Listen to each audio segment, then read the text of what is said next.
Hey, Know Why listeners, do you want to survive or thrive? Do you want to just get along or do you want to really flourish in life? Obviously, we all want to flourish, but what does that look like? This episode is kind of a follow-up of several that we've done that have addressed this issue of what really gives life meaning. And in past episodes, including last week's, I've argued that what gives life meaning is actual relationship, meaningful relationship, even sacrificial relationship with real in-person people. And that's not just my opinion, but actually what a lot of research shows when it comes to making people the most happy and fulfilled in life.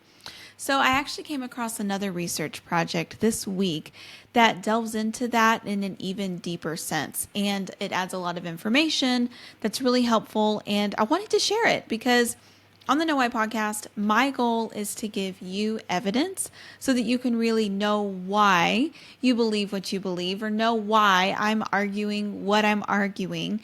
And so I will link a lot of resources in the show notes as always, and I encourage you to dive in. But let's talk about this research project a little bit and what it is. Basically, it takes a very comprehensive look at what it means to truly flourish in life and where in the world people are actually flourishing. And the answers might not be what you expect. So here's the research project. It's called the Global Flourishing Study. And this isn't just some random group that's carrying it out, but it's actually put together by a lot of really well-known and prestigious, respected groups.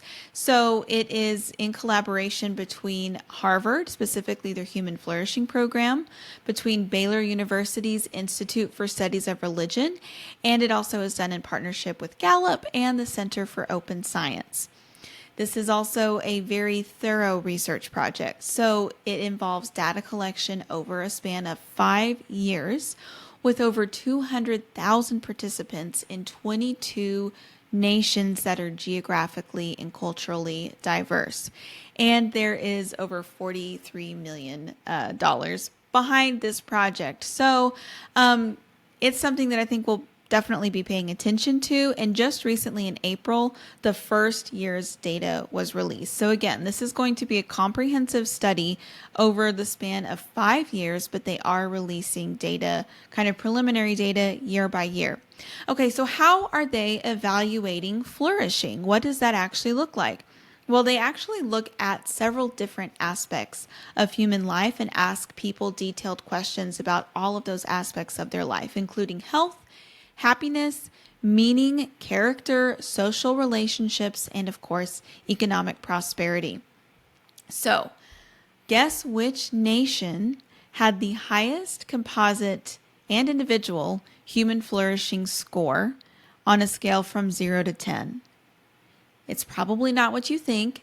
The winning nation so far, at least with the first year's data, is actually Indonesia with a score of 8.47 out of 10. Japan scored the lowest in terms of composite human flourishing. Okay, so let's look a little bit deeper.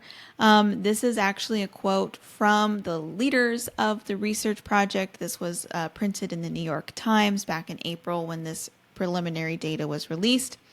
Across the whole sample of 22 countries, the overall national composite flourishing actually decreased slightly as GDP per capita rose. In other words, the richer the nation, the worse the human flourishing score.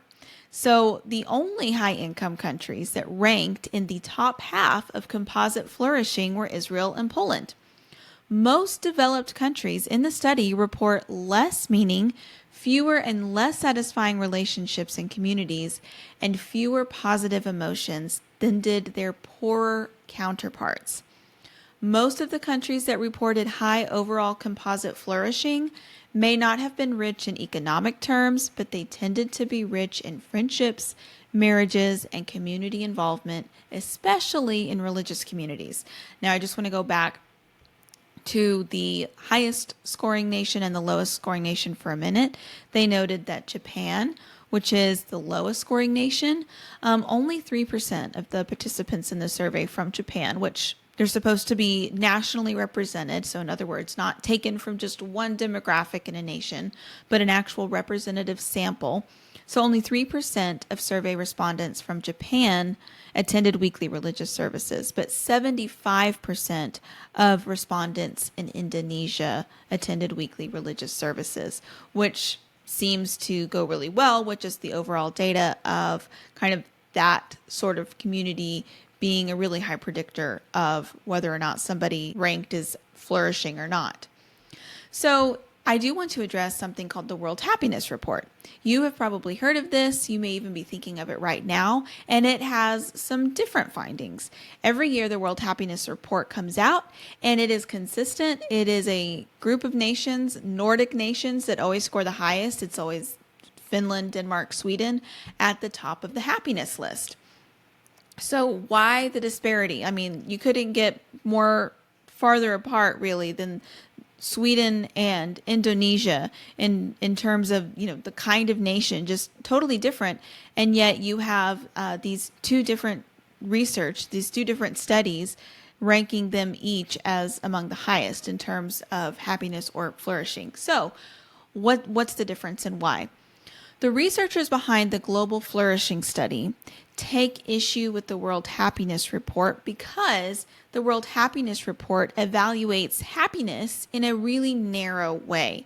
In fact, they are in that report, in that survey, respondents are only asked one question, and it's something called life evaluation. So they are asked to imagine a ladder with 11 rungs.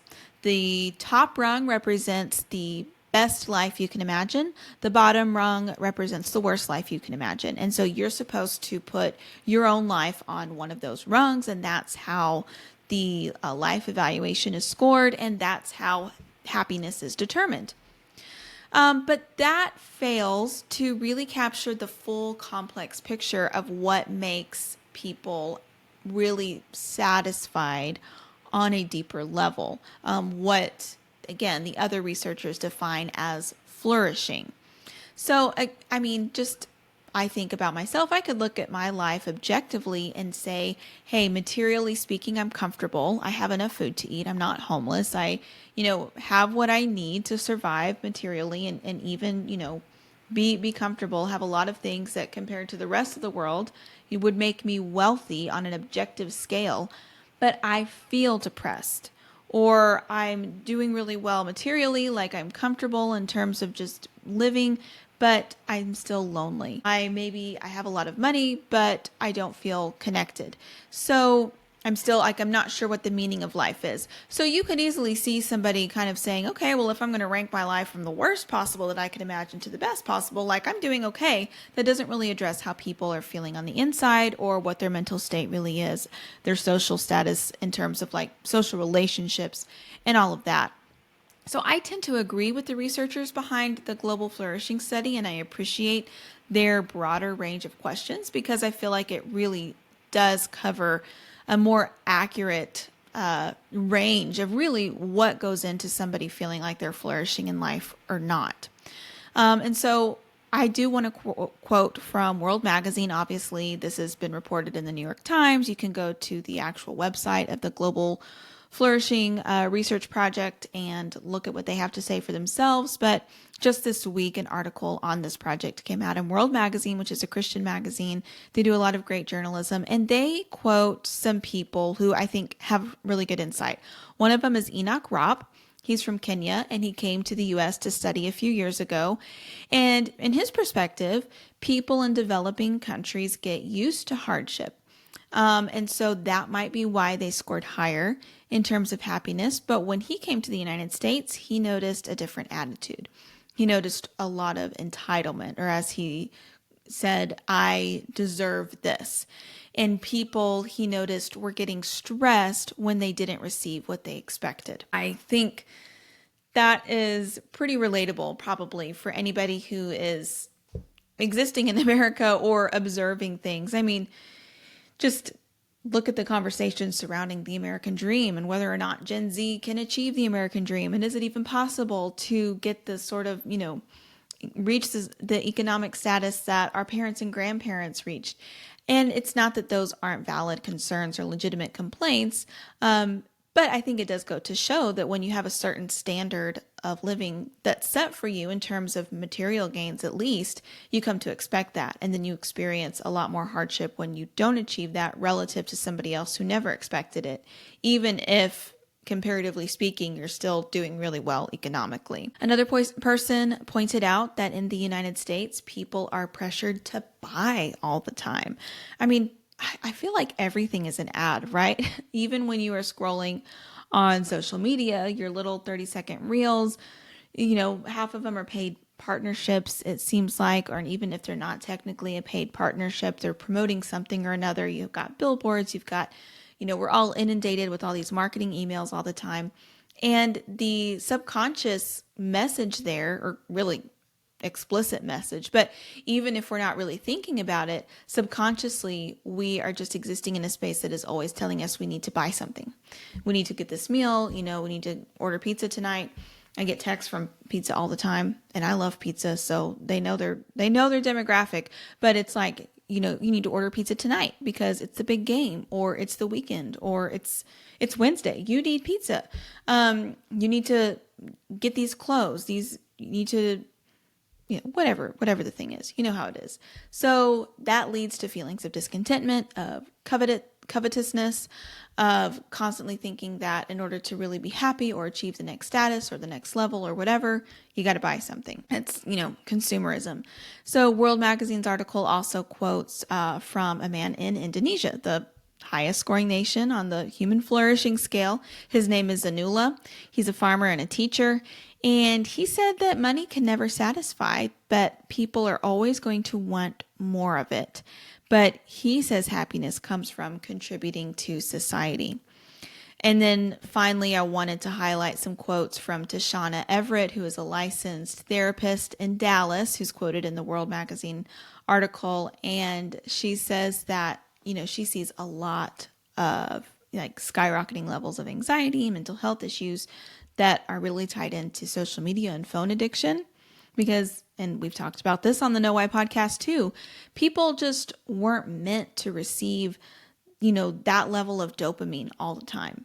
And that's why we are addicted to it. And it's why we open our phone, hundreds of times a day to look at notifications. And then social media, she says, can give you a false sense of intimacy because you have these online interactions that allow people to feel accepted without actually putting in the work of accountability or problem solving that in-person relationships require. So that's from the article. Oh my gosh, I totally agree. We've talked about this a little bit earlier in the summer about this argument. Some people say that you can find really good community online because you can find the perfect people for you. I honestly just think that's nonsense. I'm not saying that you can't find like-minded people online and that can't be fun and sometimes can turn into real life relationships. But if you are just kind of floating through, messaging or commenting or even in person, only superficially interacting on things that you have in common, that's not the same as really investing in a relationship where, there is going to be friction sometimes. You're not going to see eye to eye on every single thing. And if you really want to have a relationship that's going to stand the test of time, then you're going to have to work through some of those things. Like the therapist in the article said, accountability and problem solving. And like we talked about last week, being willing to be inconvenienced or sacrificed for another person. That's what real relationship involves. And as she points out, that's what God calls us into. So this is going to be a research project, I think, to watch over the next 4 years as data continues to be released every year. But just these preliminary findings based on the first year of this 5-year study, I think are so encouraging because they do give us a fuller picture of what actually allows us to flourish. And I really like that word because happiness can be so superficial. I mean, you can be happy one moment and not the next based on something very surface level. And that doesn't necessarily equate to abiding joy or a deeper sense of fulfillment and purpose and satisfaction in life. And again, it lines up with what Scripture teaches. A lot of people have a misconception that the Bible says money is the root of all evil. That's actually a misquotation of the verse. It says the love of money is the root of all evil. And money isn't bad. Being wealthy isn't bad. But just because of our broken nature as human beings, we have to be so careful because we can be so tempted to put all of our eggs in the money basket, so to speak, where once we start feeling more comfortable materially and we start feeling more secure economically, then we are depending less on the Lord. We're probably investing less in other relationships or maybe depending less on our social networks. And there are just so many ways that the more we rely on finances, the more we rely on money for our sense of happiness and our metric of whether we're succeeding in life, whether we're, having a fulfilling life or you're feeling satisfied, the more it takes us away from the things, oftentimes, the more it can take us away from the things that actually offer all of that. You don't need money to have good relationships with people. And again, those things like being well connected in community, especially religious communities, offering such a high sense of satisfaction and contributing to society. And it goes back to what we were talking about last week, how particularly with men, but really with everybody, we need to feel needed. We need to feel like we are contributing and that we are making a difference.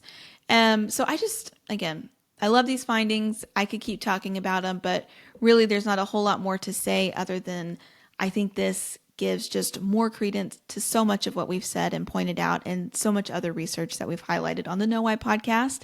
And I encourage you to check it out. I encourage you to click on the links that are here in the show notes in the description of this episode and read it for yourself. And let's follow this research project. Let's follow the Global Flourishing Project and see what we continue to find over the next several years. I'm sure we'll come back to it on the Know Why podcast. I think it's so interesting. That's all I have for this week. But don't forget, you can always go to knowwhypodcast.com and contact me if you have something that you think we should address or you have a comment or a response, because I'd love to hear any questions that you have. We will be jumping back into some interviews and really fascinating series later this fall. But it's been fun to have these episodes over the summer, and we still have a few of those left to go. So contact me, visit knowwhypodcast.com to look at previous episodes, and I'll see you next week.